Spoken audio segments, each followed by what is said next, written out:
Kako dati ime svojemu novemu velikemu avtu? Pri Daci niso rabili kaj dosti razmišljati, če gledaš njihovo zgodovino imen, recimo zelo popularni Duster, potem pa naj bo veliki kar Bigster. Kot sem izvedel od šefa razvoja tega modela, so mu tako govorili v razvojni fazi, ko sploh še niso imeli imena, pa se ga je očitno tako dobro prijeli, da je na koncu kar obveljalo. In se skoraj prepričam, da so zadeli v polno, ker Bigster je velik.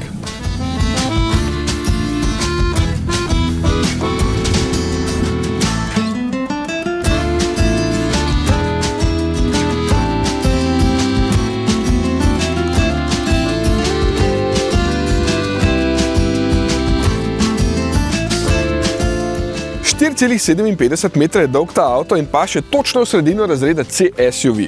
In zakaj je Dacia morala v ta razred? Ja, ta trg predstavlja že 23% vseh avtov v Evropi, to je skoraj 3 milijone avtov na leto, to je pa že zelo lep peskovnik, v katerem se splača igrati, ne? Je pa Bigster še marsikaj več kot samo velik. Čeprav je tehnološka osnova res ista kot pri Dusterju, je to prvi model Dacie, ki ima recimo lahko dvopodročno klimatsko napravo, pa potem še ločeno prezračevanje za zadnje potnike. Prvič ima pa lahko tudi električno odpiranje vrat prtljažnika. Evo, ker to baje zahtevajo stranke v tem razredu in tukaj je.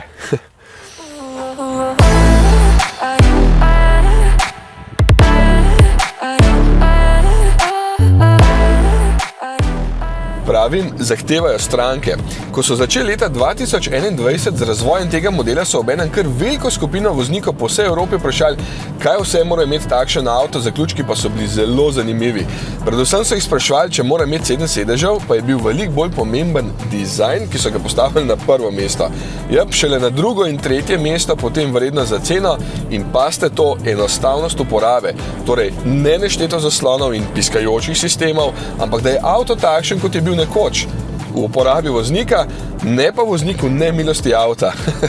Vseeno, Bigster je sodoben, ima tudi moderne sisteme, ki pa jih lahko na hitro izklopiš z 2-kratnim pritiskom na ta gumb in evo, zadeva rešena. Tudi na armaturki je nekaj klasičnih gumbov, ker želijo, da je uporaba enostavna, ima pa še brezžično polnjenje telefona tukaj, potem sredinski naslon s hlajenjem, da bo tudi pijača mrzla, tudi električno nastavljiv voznikov sedež je novost, sprednje imate tudi nastavljivi ledveni opori, potem panoramsko okno, zdaj je dolgo 1,2 metra, od tega se odpre 57 cm, da lahko spiš tudi pod zvezdami, če vzameš še sleep pack z 1,9 metra dolgo poslo. Že vidim, da bo spet treba na kakšen trip, kot smo šli lani z joggerjem v Grčijo.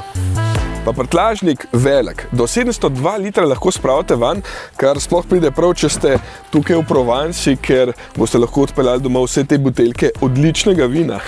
In zadnja klop se deli v razmerju 40-20-40, kar so tudi zahtevali kupci in naslon se zloži s potegom na tale vzvod. Evo, fajn. Vse bolj zanimiva postaja tudi njihova domislica U-Clip, ko lahko takole enostavno po kabini premikaš razne dodatke, kot so lučke, nosilci in podobno. Da bi bila zadeva še bolj zanimiva, pa so pripravili natečaj za šole v Franciji, kjer so učenci pripravili 65 predlogov, 4 so potem prišli v ožji izbor, mi pa smo morali glasovati za najboljšega. Meni je bila najbolj všeč večnamenska vreča, podloga, vse v enem, ker potem to lepo pospraviš v prtljažnik. Aha, pa te zvezdice niso zato, ker bi bil umazan, ampak ker je to 20% recikliran poliprilen, ki se pri njih imenuje Starkel. Kljub vsemu temu naj bi Bigster ohranil dobro razmerje med uporabno vrednostjo in ceno. Ok, to bomo vedeli, ko se začne 15. maja prodajati tudi pri nas, mene pa še bolj zanima, kako se obnese na cesti. Kar v redu, je malo več nagibanja, kot bi si želel, ampak je zato tudi dovolj udoben, pa 22 cm od tal, da bodo družine zadovoljne. V kabini je tudi veliko trde plastike, ampak me spet ne preseneča glede na cenovni rang, čeprav je pa tukaj konkurenca z Daljnega vzhoda že kar močna. Debelina šipa je 3,85 mm namesto 3,5, kot je standard pri Dacii, in več izolacije so uporabili okrog koles, da bi bilo v kabini tišje, baje spredaj hrup zdaj za 2 decibela manjši. Ja, vseeno se Dacia z Bigsterjem seli v malo bolj zahteven segment, kjer smo vozniki malo bolj razvajeni, zato so to pomembni detajli. Isto pogon. Tudi štirikolesni je na voljo z blagim hibridom, ki se po novem imenuje Mild Hybrid 130 4x4, potem je naslednji po vrsti Mild Hybrid 140, ki ima malenkostno dodelan pogon z istim 1,2 litrskim trivaljnim turbobencinskim motorjem in nadgrajeno baterijo ter elektromotor, ta je lahko tudi na plin. Največja novost pa se imenuje Hybrid 155, v tem primeru pa gre za polni samopolnilni hibrid in ga prvič vozimo na tej premieri. Staremu 1,6 litrskemu atmosferskemu motorju so povečali hod batov in dodali neposredni vbrizg, zdaj ima 1,8 litra prostornine in bistveno boljše karakteristike, predvsem pri navoru. Zdaj ga razvije več in predvsem pri pol nižjih vrtljajih. Že pri 1630 vrtljajih doseže maksimum, zato se mora motor manj vrteti in je posledično tudi manj hrupa noter v kabini.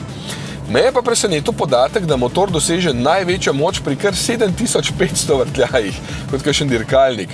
No, ta ima tudi edini samodejni menjalnik.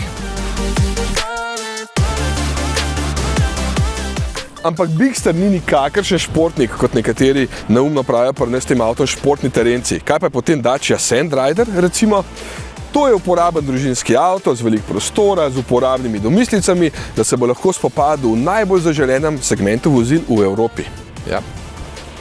Oko, ti to žalostno gledaš? Moram že domov, a ne? Se jaz tudi ne bi šel.